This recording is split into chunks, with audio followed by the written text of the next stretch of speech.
Thanks so much. Great. Thank you so much, Krista.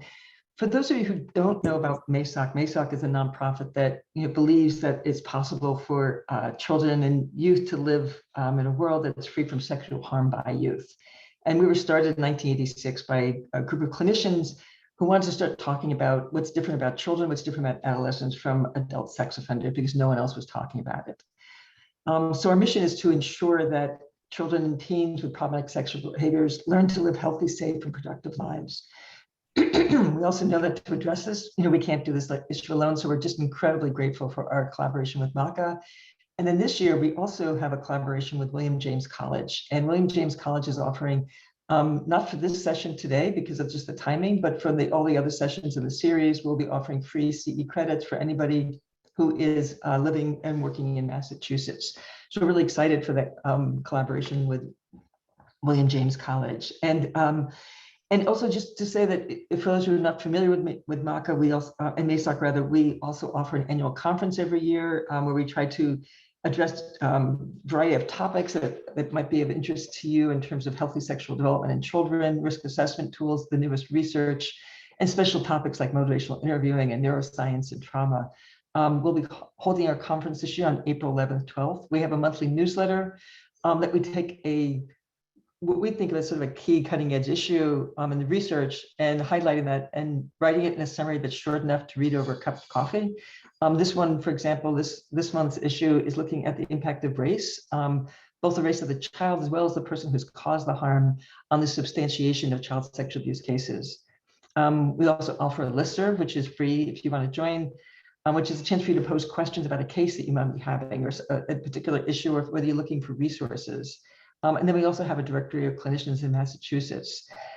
The other thing that we have is we have we try to introduce tools that are important to the field. And today's session is about the M-CAAP, which is a guided protocol for conducting assessments. So Phil Rich will be giving us a quick overview of that. And then in addition to this overview that you're going to get today, that we'll be offering on November 1st and November 9th, we'll be offering 2 half days, which is a full day training about how to actually conduct the M-CAAP. So if you like what you hear today, you can sign up for that. Again, it'll be free. And if you're in Massachusetts, you can get free CE credits for doing that.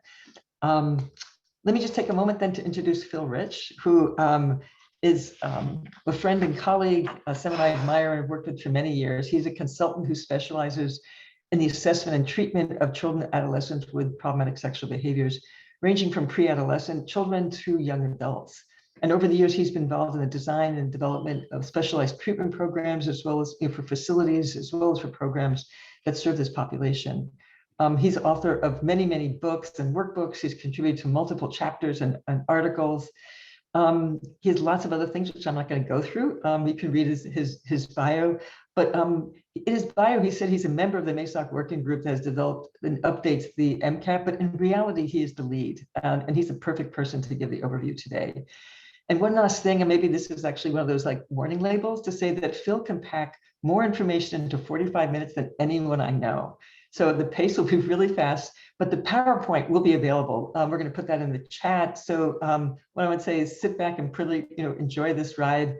If you do want this deeper dive, we'll also put the link for registering for the November 1st and 9th training that, again, CE credits will be available. So we'll put that registration in the chat. So I think without further ado, I'm going to turn this over to Phil so you can enjoy this fast-paced, incredible overview of the M-CAAP.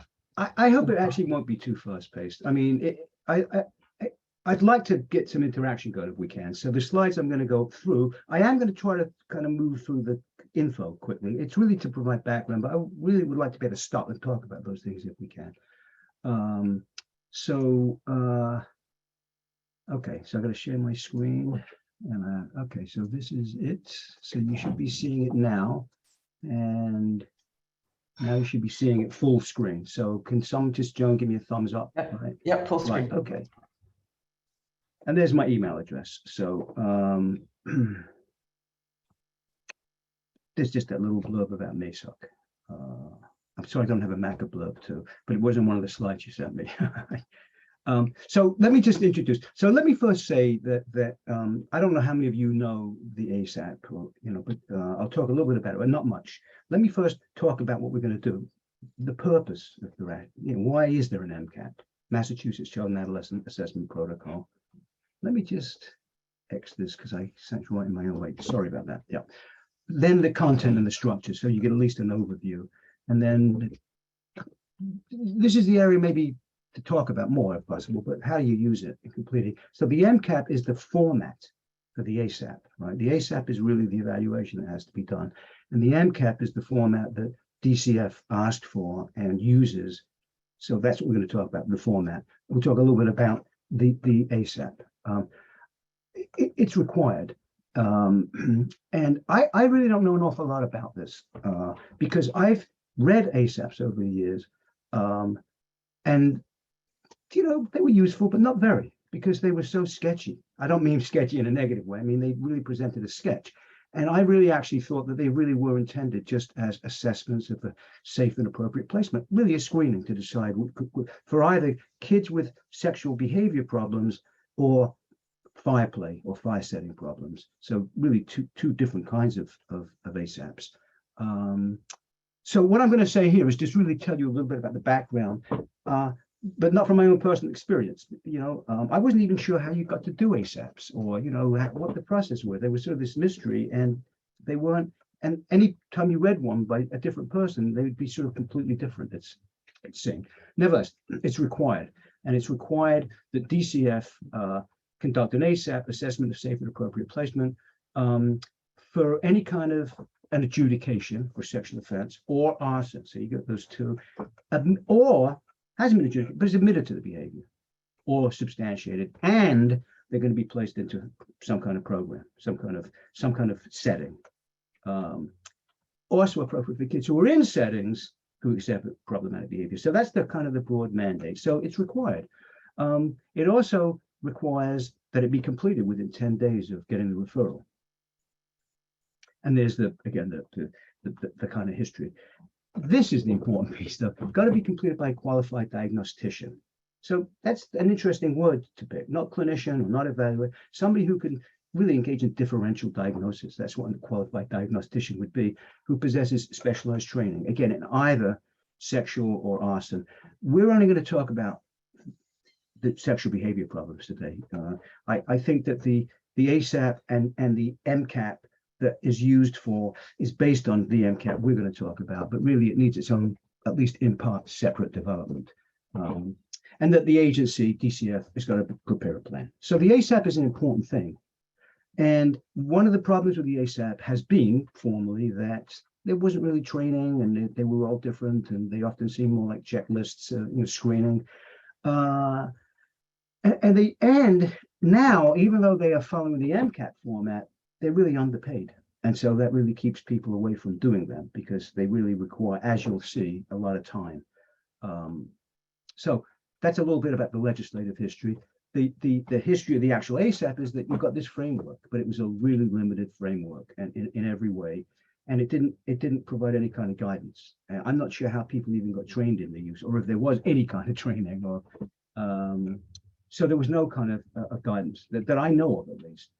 Whereas the M-CAAP, right, and the M-CAAP was originally called the MASOC, Child and Adolescent Assessment Protocol, because MASOC, understandably wanted its name on it.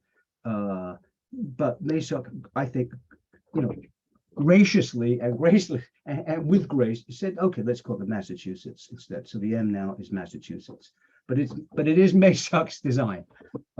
It's a best practice model, right? So it's really based upon.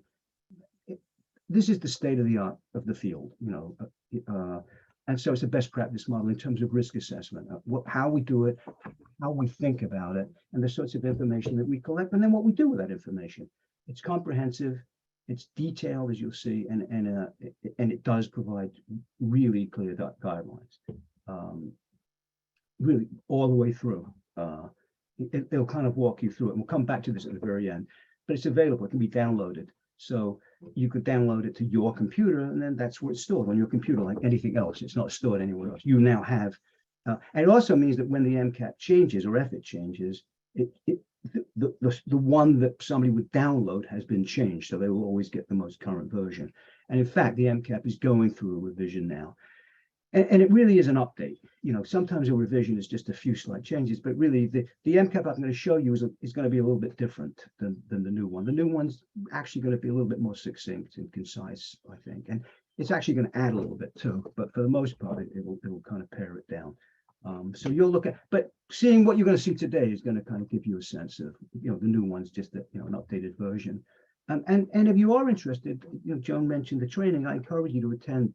It's really a whole day training split into two. It's 2 half-day trainings. So I would encourage you to attend that at the end of the month. And I'll remind you again at the end. I know you'll get information through the chat box on this presentation. The ASAP, you know, needed to be updated. I mean, that was the name of the document, ASAP, you know. It was old, you know, like anything. It needs to be kind of reviewed and updating. And in fact, the new or the revised version of the M-CAAP, it was really, it would be a couple more months, I think.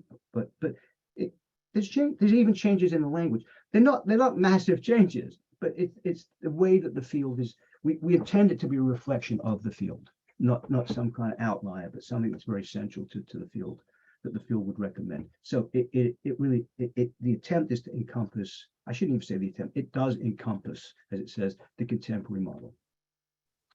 And just a couple of kind of quotes. These, in case you're interested, the quotes are in the reference list if you're interested. But you know, going back to 2009 with Michael Caldwell, who's a very it's offered a tremendous and continues to offer.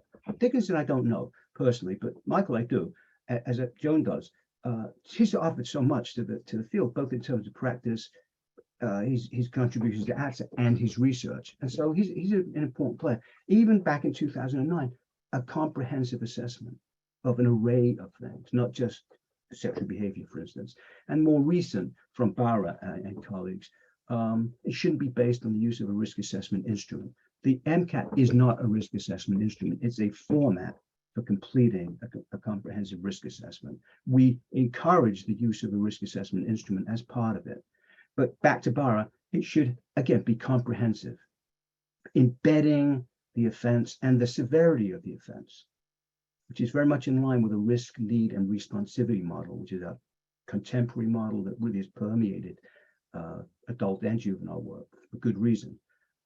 If anybody's unfamiliar with it, just take a look, go on the internet, or feel free to email me. Again, my email is on the front, on the cover page. So our field is saying comprehensive consideration, context, developmental sensitivity. You know, how old is the kid? What's going on? The M-CAAP, I want to keep saying attempts to, but really it does embody these ideas. It doesn't just attempt to, it does embody these kind of ideas. And the design of it is intended to really give you maximum information so that when you do, or whoever uses it does make decisions about where to from here, it's well informed. It's always perhaps going to be a little bit of a best guess, but it's going to be best guesses based on best information possible. And really that's part of the process here. We're not just trying to say, in fact, we're not even saying low risk, moderate risk, high risk. The M-CAAP actually, it certainly doesn't say don't use those terms by any means, but it does say using those terms is less important than the information that you give. And sometimes using those terms, low risk, high risk, may really kind of get in the way of understanding the case. The evaluator is guided through the process, as I said, I mean, on a section by section basis. And the focus is to make sure that it's individualized, right? That there's going to be, of course, commonalities across cases, but we want each one to be based on that particular young person. You know, I think it's optimistic to say 17 to 20 hours. You know, when I write a report, I use a similar but different form. It could take me days to write a report. I think some of it comes down to, aside from how much information that the evaluator has, how well they write. I don't mean that in any negative way. I mean, some people write really well and think well and can think in their head and write as they go. Other people, it's an ordeal, you know, and so the writing of it takes a lot of time, but it's not likely that you could do it in less than, say, minimum 17 hours. It really depends on the complexity of the case. Any questions? I mean, or perhaps, Joan, should we wait for the end for questions? I just ask people to put comments in the chat or questions in the chat, Phil, and certainly, Okay. if the questions come up, I'll also let you know. Well, okay, so let me look at the chats. Okay, right. Okay, so I actually see you've just said post them here if you have any questions. Okay, so let me X that out. Okay, all right. So that goes back to, and I think it is important to say, it goes back to, because it's so time consuming. If you don't get paid well enough, it's just the reality. People are not going to do it, you know. And perhaps in some cases, the sort of people you would like to do it, you know. And so I think that's a problem that you know, I think it is a problem, and I think it's a problem that has to get kind of addressed. It's lengthy, it's a comprehensive, and that's because it's a comprehensive process. Okay, so let me just outline it, and we'll see what's complicated. I'm going to keep my eye on the chat room though, so I can at least see if questions are coming in. Okay, yeah, I'll leave that. That's Joan kind of responding to that idea about low, medium, and high. Folks can read that for themselves. But it really touches on that idea about labeling, and I think it is a complicated question actually. And part of what makes it complicated, again, just to be clear, you say low risk or moderate risk or high risk, you use those terms, and aside from anything else, high always or sometimes, or you know, when, or in relationship to someone else, or high risk to do what. But there's also often, you know, the need for authority to have a risk level, like the court. What is the risk level? You know, so it's a complicated balance, I think. At any rate, some of it also involves, I think, labeling. Oops. So outline of the M-CAAP, there should be a hyphen in there. And that's because for some reason my computer kept unhyphening it, but it should be M-CAAP. So report outline. So again, just to take a quick look at it, and then I'm going to go through each of these sections, not in any detail, but just to show you what's in the sections.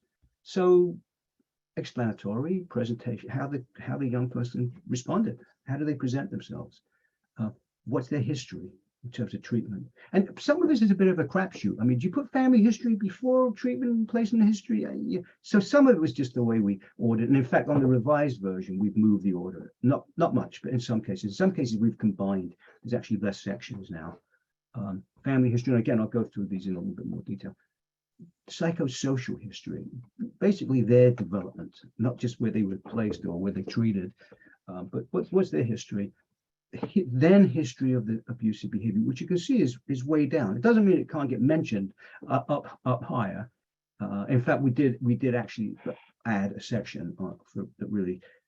I think we didn't include it originally because we were trying to save space, but identifying information. So there is some info, you know, kind of summary information early on. But the point here I'm making is we're not getting down to sexual behavior risk until we've gathered all this other information and until it's been laid out in the report. So by the time we say, now when it comes to, you know, so-and-so sexually problematic behavior, we've learned all this stuff. We have a context for it, and I hope.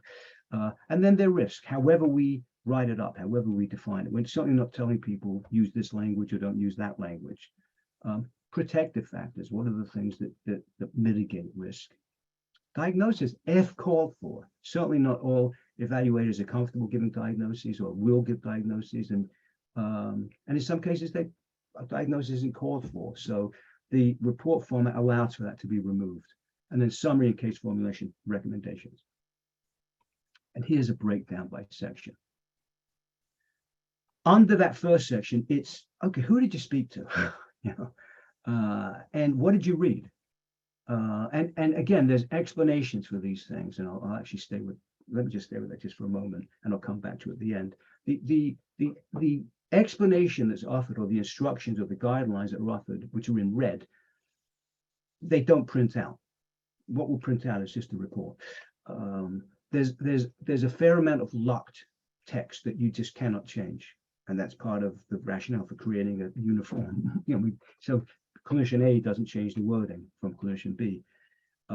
That means you've got to kind of move through it in that kind of process. You know, you've got to use that format. You know, the instructions which go through all of this are clear to you, but do not print out. They're hidden, however. There's a little instruction, you know, on MASOC's website, you would download this, that tells you you've got to switch on hidden text. Otherwise, you won't see the instructions. But I'll come back to that at the very end. So these are the sorts of things. Brief reason for the evaluation, legal, who's the guardian? In most cases, this is going to be somebody 17 or younger. What's their legal status? State agency. Are they on the registry, or do they need to be registered? This has changed a little bit, and we've added, reluctantly, we don't want to add stuff. We want to be able to make it more concise, but we've lost stuff in other places. But information, identifying information. Again, there's instructions with it. Second, how do they present? How do they respond? A mental status exam. And in this case, the mental status exam is formatted so that, it's a checklist. It allows comments, but it doesn't require an awful lot of time, and it's formatted, so it's always going to be uniform. And then essentially, how do they participate? What's their response? And again, the instructions are in there. So these are just kind of, essentially, these are subsection headings, knowing that they've changed a little bit. Treatment and placement history, where, if ever, what kind of, outpatient, residential, inpatient, diagnostic history, medical history that's relevant, and then current medication. Family history, these are the sorts of things. This section we did move around a little bit, but I think you kind of get the picture. Who right now, who's living with who? What's the current family relationships, in an arrangement? Who's with whom? General family history, including parents, siblings, mental health and substance abuse, also criminality potentially, and then strengths and vulnerabilities of the family. And then we come to the psychosocial history, which is really their developmental history up until this moment, including school, relationships, substance abuse, behavioral problems. And I hope, I hope making clear that the picture is we want to gather all this information so that by the time it comes to thinking about the sexual behavior, abusive or problematic behavior or harmful behavior, that we've got some context here to understand the person who's engaged in that behavior. And it includes here youth assets and strengths, because we don't want this to just be a deficit kind of document. In fact, we don't want it to be in any way a deficit document. We want it to be a strength-based, objective document. And in here we have sexual development that's non-harmful or non-abusive. We actually have changed the term. We stopped using the committee or the task force or whatever we want to call ourselves, the working group, agreed on just simply saying, non-harmful, right? So sexually harmful behavior, with a couple of exceptions, sexually harmful behavior. Again, it's just an example of semantics, really, word changes, but really the word changes do reflect something that's changed in our field. So I think whether you agree or don't agree, you feel like, it's just semantics, and it's just kind of, politically correct language, maybe, but it's politically correct language that the field has adopted and is increasingly adopting. And so we want this to not just be, well, we don't care what the rest of the field has to say about it. This is what we think. We want this to be a thing. In fact, we want this to represent leadership in the field, which I think it does. And then when we get all the way down here, now we're going to talk about, we may have mentioned it earlier in the report, but now we're going to talk about what's going on here. What's the young person's perspective? Not just what are we, was he or she, most likely he, maybe they, what were they charged with? And what do they have to say about it? And then what does the family have to say about it? And was there ever previously a sexual behavior risk assessment? In which case, what did it say? And sometimes some of the ASAP evaluators who used the M-CAAP, they did the previous ASAP, so they're really able to kind of reflect that. This is an example in this section of the boilerplate stuff. And by boilerplate stuff, I mean you can't change it, which is a drag for you, because you might want to change it. It might not, for that particular case, for some reason, the language just isn't relevant, but you can't change it. And you're not able to change it because it would partly defeat the purpose of the thing if you could change it. We want it to be a uniform document. We want it to say something specific. We want it to make sure that no matter who's doing it, it kind of looks the same. So we have shrunk some of this down, though.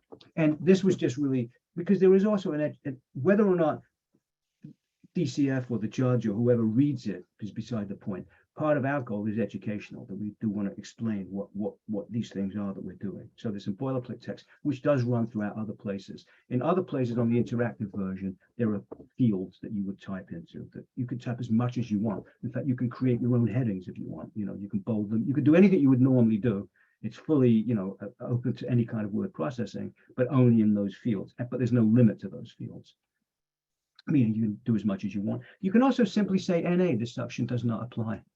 Then the risk, however you choose to write it up. Again, we're saying the sorts of things you'll see in the instructions, the sorts of things that should be in there, but we're not telling people this isn't a psychological test. This isn't you must do it this way or say these things. Then there's a section, again, we've changed some of this in consolidated areas, protective factors, because we want it to be not just strength-based, but we want to tell people these are some of the things that can help. No matter what the risk, these are some of the things that can buffer against the risk. Diagnosis if called for, and that's an example of a section that is not boilerplate, so it can actually be removed. And the section numbers after that, though, and the instructions are, I hope, clear to people. The section numbers after can be changed too. They're not locked, so that if diagnosis is not included, or you could leave it included and simply put NA, diagnosis were not completed for this. Summary and case formulation, just an example, and I think these actually come from the hidden text. Demonstrate an understanding of the young person's, well, obviously I cut it off there. It should say the young person's sexually problematic behavior or sexually harmful behavior. Identify key contributors, right? We don't want just a summary, right? Because it's a summary and a case formulation. The summary is useful, but we want to describe so in a way that we understand what's going on here, do you think?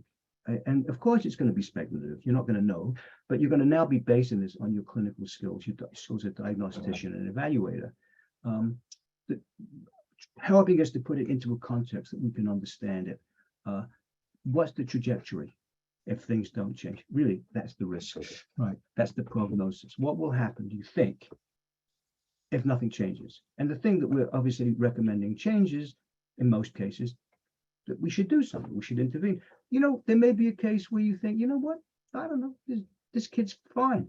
You know, it's hard to imagine, but in other words, you know, that intervention will very much depend on all of the stuff you've gathered. And then recommendations, which we, you know, in the revision, we haven't yet gotten to this piece. So if anybody who's actually using the ASAP or the M-CAAP now has some thoughts, feel free to email me. You know, my thinking is we're going to change this. But right now, and it was in part designed because we didn't want to be telling DCF or anybody else, this is what you have to do. And we didn't think that's what DCF wanted to hear. We didn't think it was appropriate. So instead, we had several kind of sections, general recommendations, which are mostly, I believe, checkoff boxes, although there's always room for commentary, which is always useful. What sort of case management services do you think might help towards, you know, specific kinds of needs, which is, for those of you who are familiar with R&R, risk, need, and responsivity, this fits very much in with R&R, and there's even a little blurb in there, or there has been, I'm not sure if it will stay, that the M-CAAP kind of comports with, you know, this model, which is exactly that treatment services should be directed towards the risk. Somebody who presumably is at high risk or a higher level of risk, or has a high number of risk factors, presumably needs more treatment than somebody who has a low level of risk factors, or somebody who has a high level of risk factors but no protective factors. They probably need more treatment, or a different kind of treatment, than somebody who has a high risk but high protection. Recommendations for further testing. You say, yeah, I think this guy needs IQ testing for argument's sake. What kind of treatment or case services might need, case management services, and then supervision. Is it like all the time? You know, so the recommendations were intended to be general. We may, again, we haven't talked about it yet. My own tendency is to find a different way of doing that. Again, if anybody's using the M-CAAP now, definitely feel free to let Joe know or let me know. Hey, Phil, I'm not sure everybody in this audience would necessarily know what the R&R is, so maybe you might want to just like explain. Sure. What that is. You know, I think I had put a slide and I took it out, so I'll say it instead. Okay, so risk, need, and responsivity. So they really, you could describe it as a model by which to provide treatment. Not really a model of treatment, but it's really, it is a model, and it's both a model and principles. It's three principles that would guide treatment and case management. And that first principle, and it's well developed, and it's been around since really at least the very early 1980s. You know, it's had lots of research. It originally continues to come out of Canada, of the Ontario area, and it really has guided mostly adult work there. But it was intended as a model, you know, that could lead to practical application. So risk is the idea that, just what I just said, that somebody at high risk presumably needs more than they, however you define this, that they presumably need more services, more intense services, or where they get services, because this would apply to adult prisoners as well. They need services in prison versus they need services, they on an outpatient basis and at home would be fine. So risk presumably says something about venue, intensity, the frequency, duration of treatment. Need, right, the second one, the RNR, partly also reflects kind of the history of risk, but the needs generally are what are thought of as dynamic needs or criminogenic needs, the sorts of needs that lead to problematic behavior, kind of criminogenic, the birth of criminal behavior or antisocial behavior. So what are sometimes called, or often called, dynamic risk factors in RNR is also more typically called criminogenic factors, but they're the things that treatment would be addressed to. So substance abuse, social isolation, unstable family. I mean, you name it. In a way, the needs tell you this is what's driving the behavior, and that's what we're looking to gain from doing the M-CAAP. This is what we think is driving behavior, and as a result, no surprise, these are the things that should be treatment targets. And no surprise, again, they're going to be individualized, because whereas sexual compulsion on Jimmy's part is different than the anger management problem that Marie has, for argument's sake, and those things contribute to the sexually abusive behavior. So that's the need, and the risk. The responsivity, the third R, is it's a two-way street. One way, it's, are you providing the sort of services that this young person or this adult is going to need and can respond to effectively? So what I'm doing today would be very bad if this was a group of folks out there who were intellectually disabled in some ways. I mean, I'd just be flying over everybody's heads.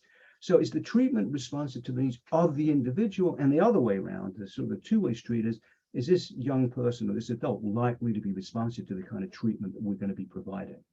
And so the R, that's not so hard to get to, but the N and the other R, those are hard to get to. You have to have a comprehensive assessment. Otherwise, how are you going to know what the needs are, and how are you going to know what the responsivity level is? So, Joan, did I cover it, do you think? Yeah, absolutely. And actually, another question came in is that whether the M-CAAP is tied to, or which standardized measures are utilized or recommended here? And then if not, can you address it? Why not? So is this tied to other sort of assessment tools? Okay, I'm just actually looking back now, because I'm looking through all the questions, and not to worry. Okay, so I don't need to look. Okay, No. Okay, good. Yeah, it's not tied to any standardized measures, and it's not in itself a standard. It's just a protocol. I mean, that's without being facetious. The P means it. It's a protocol. It's just a protocol to follow.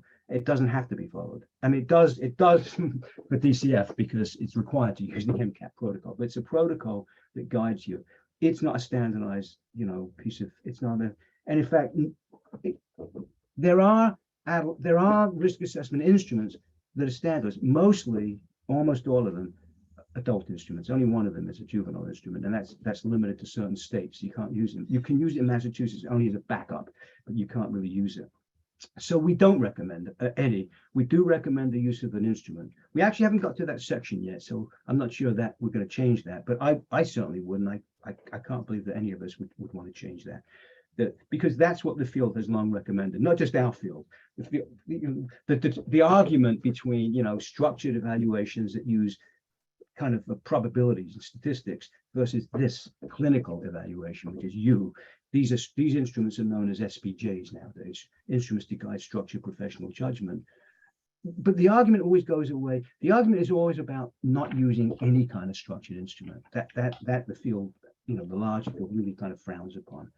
So we do recommend people use instruments, but then we don't go on and talk about the instruments. And in fact, in ATSA, the Association for the Treatment of Sexual Abuse, although the name's just changed, it's now the Association for the Treatment and Prevention of Sexual Abuse. ATSA's guidelines for adolescents, at least, as well as intellectually disabled adolescents, did at one point include a number of instruments, but those are gone, because we're not supporting or unsupporting any kind of instrument. We're just supporting the use of an instrument. The user has to decide. And that would also be true, of course, for things like psychological testing. Some people, like myself, in doing evals, this doesn't have a section for that. It does have a section about past psychological testing, and it might have one for current as well, I'm not sure. But again, we would never recommend what kind of psych test people should use.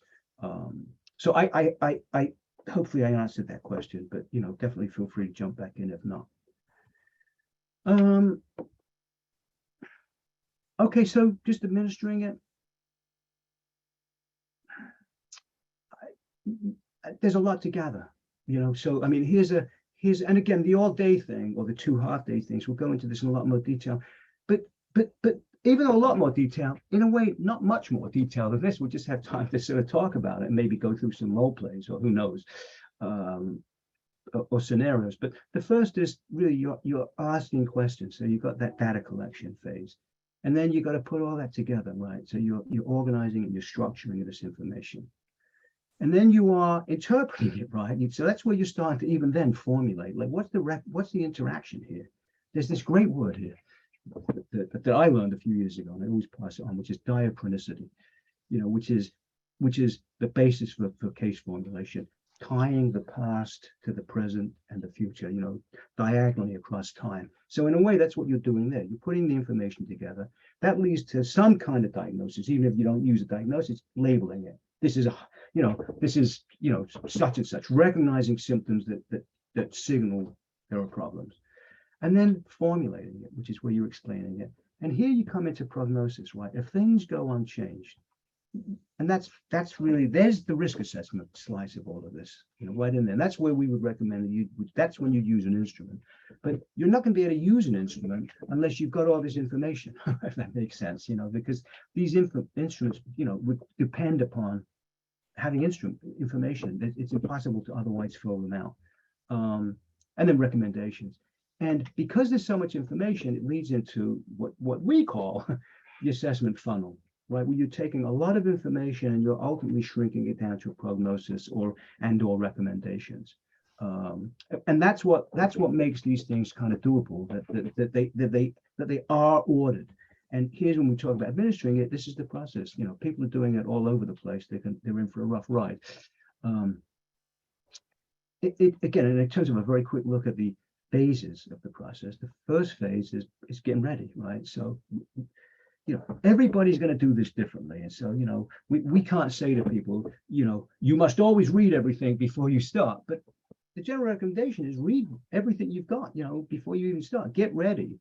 And then understand, who do you need to talk to get more information, including in what order. You feel like, I got to speak to the probation officer or the caseworker or the parent first. The second phase is really the active phase, and that's where you're really interviewing the young person and any informants, and whether you're doing that. That's where you're developing a psychosexual history. You're understanding the history, and any kind of testing or evaluation that goes on is going to happen during that phase. And then the post-assessment phase is really where you write the report, which could take a long time, depending on you, your strengths, the amount of detail. Here's where you would integrate that risk assessment instrument. And you've seen where, at least when I showed you that outline, that doesn't get integrated until like section 9 or something like that, So there's a lot that's gone on before that. And then you're discussing risk, you're talking about it, you're writing that history up, and that's where you're making recommendations. And just really the last couple of slides, I think this might even be the last slide.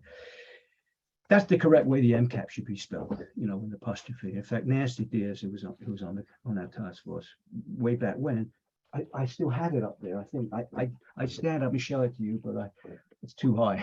It's a baseball cap with M-CAAP on it because it's the M-CAAP. She gave that to all of us. It's available for download. As far as I know, the only place you can get it through the MASOC site, but it's possible you can also get it through. I hope not. I hope it's not available anywhere else, because then we have to make sure that they're always updated everywhere. It's available. It's free to people doing ASAPs. We have a generic version of it there as well. The generic version is really exactly the same, except it does change some of the language. It doesn't talk about DCF. It doesn't talk about Massachusetts, so on and so forth. So that's available as well, because this is a good format, we believe. So it can be downloaded, but MASOC asks for a contribution. It could be, I guess, 25 cents, I guess. That's not the goal. It is intended to be free, and yet you do have to give a contribution, unless, again, you're using it, for ASAPs. So it's available, and I mentioned it's on your computer, and you know about the boilerplate text. Each item, even when there were checklists, and the checklist went in originally because it seemed like it would make the thing go quicker for people, and it seemed like it would level the playing field. Again, you've got strong writers and writers who are not so strong in it, but I think we actually have, perhaps we've made some changes to them at least. But in any case, in every case, I think in every case where it seems relevant, there's a comment box, so that you don't have to use the checkbox only. You can explain why nothing is checked off or why everything is checked off. Let me just take a quick look here because I see oh no, I'm sorry, John's looking at the question. Sorry, John, I forgot. Right, so that there's more. In other words, we want people to have a voice. We don't want it to just be, and there are going to be times when it's going to be important to explain a little bit about, like, what every box is checked off. So as you know, there's the instructions all throughout. Again, they won't print out. However you write it, that's how it's going to appear. And you can switch off the hidden text, but it's really important that people read the instruction for how to switch on the hidden text. We just updated a little bit because when we wrote it, this version of Word wasn't around. So it's a little clunky, but it's the best that we could possibly come up with. The other versions of creating kind of formats like this are just too complicated. We still might find somebody who maybe can help us streamline it a little bit more. But really, the only really clunky thing is if people don't turn on the hidden instructions, the hidden text, they're not going to see any of those instructions. And once they're switched on, you can always switch it off to see what the report would actually look like. But even if you don't switch them off, they don't print out. So that's really important.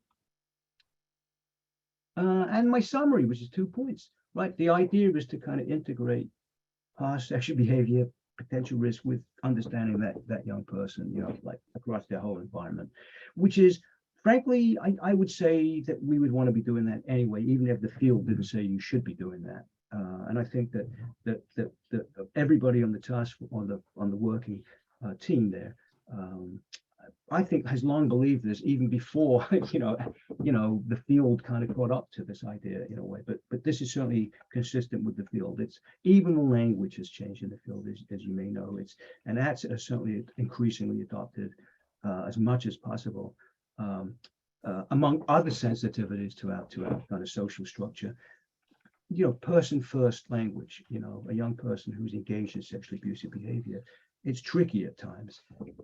But again, these reflect our own perspectives, but also the perspectives of the field.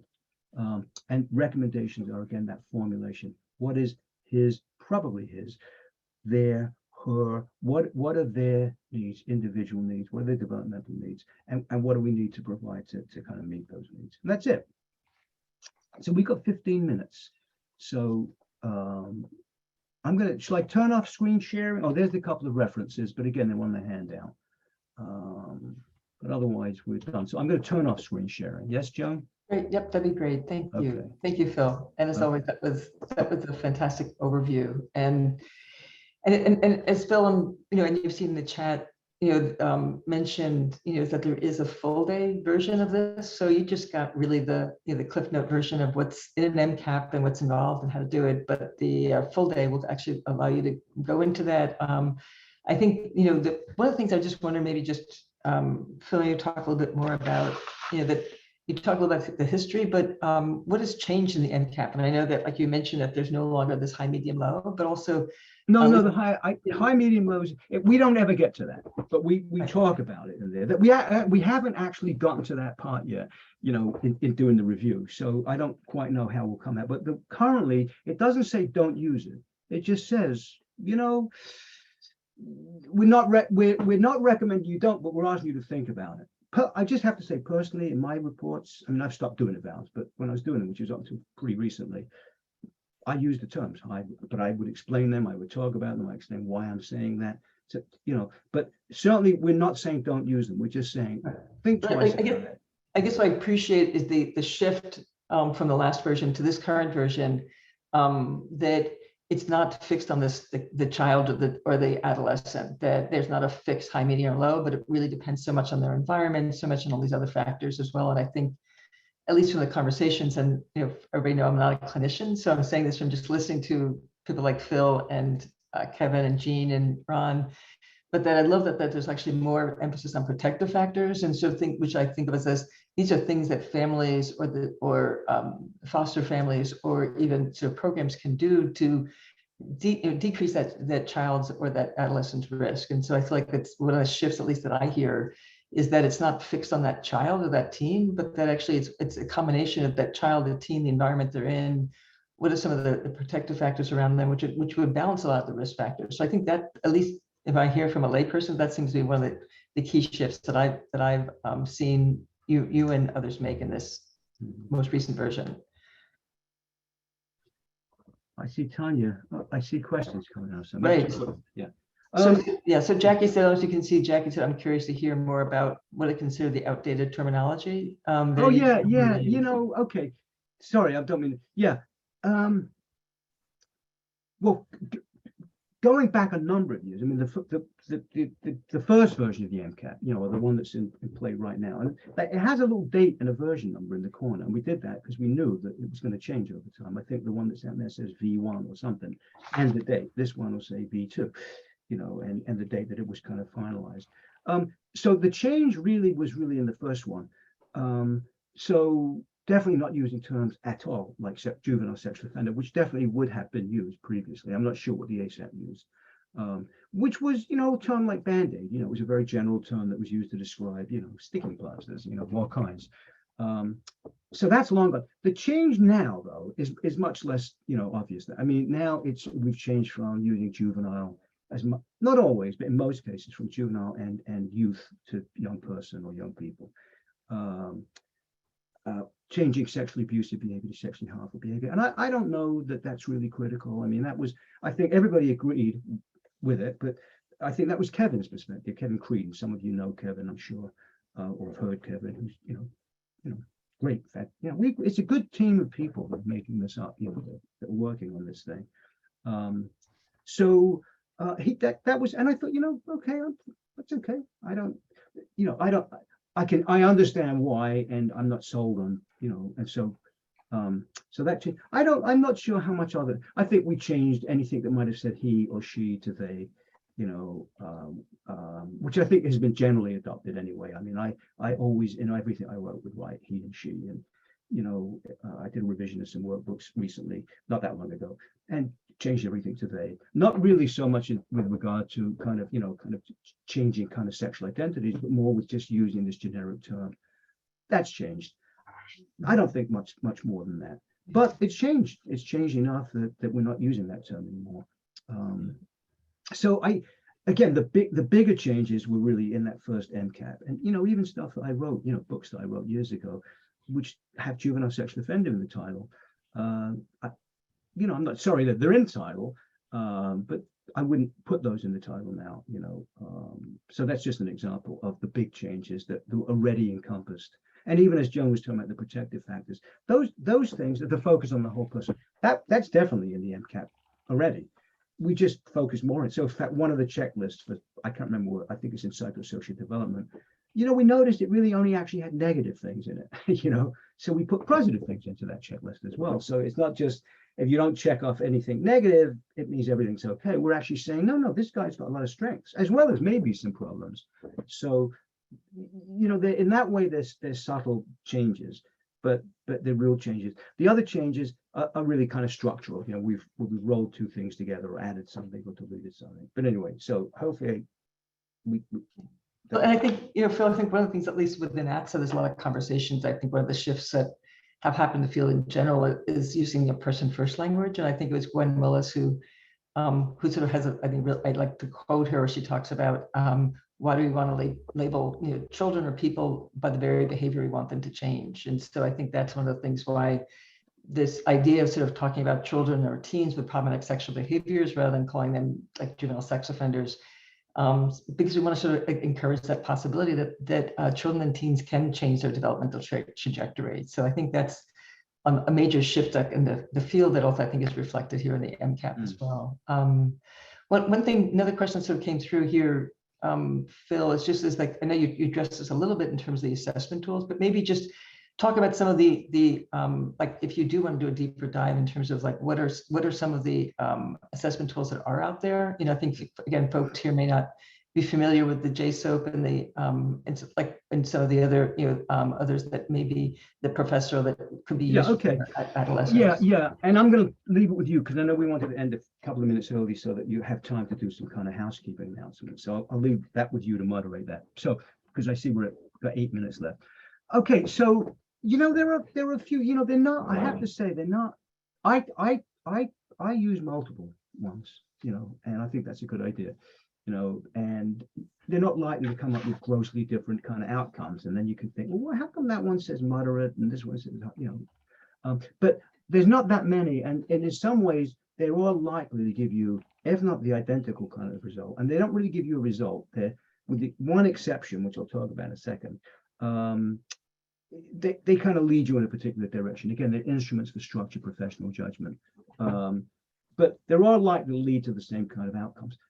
I think using more than one just creates more subtlety and more nuance, and it triangulates them. You have greater confidence in your kind of thinking. But having said that, the two most established ones are the eraser, which is the estimate of sexual risk. I can't remember.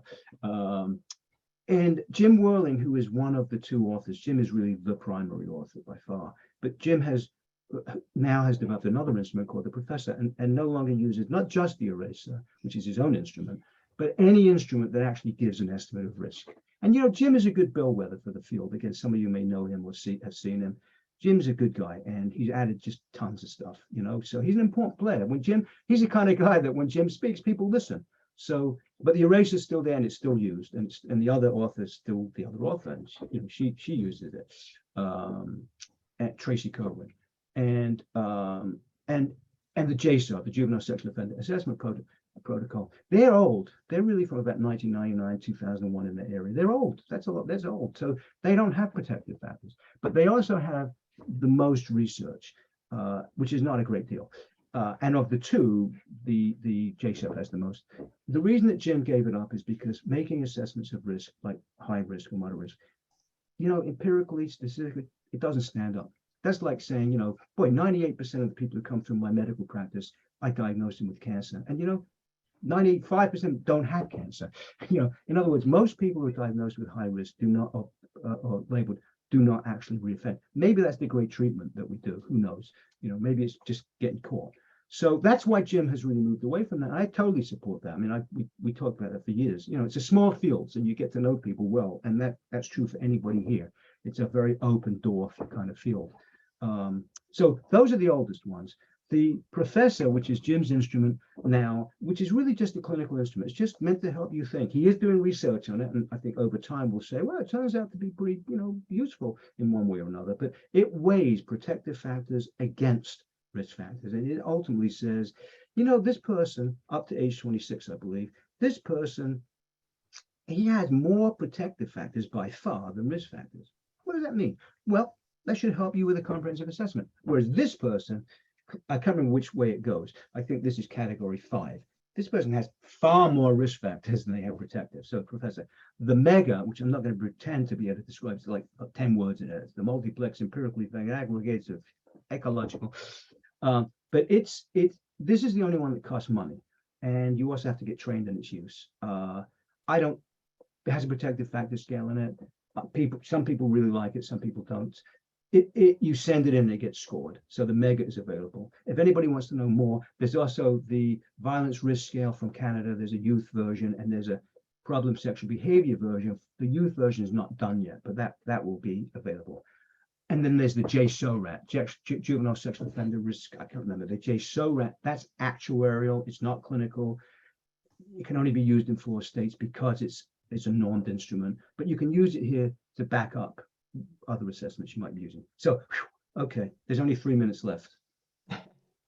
Great, thank you. And Sharman, I don't know if you want to jump in a little bit here, but Sharman also said, just to clarify her initial question, which was way back half hour ago, whatever, when she was not asking about concerning risk assessment tools, but she was thinking about broader tools like the CBCL, which is to help putting the PS problem sexual behaviors into a larger behavioral developmental context.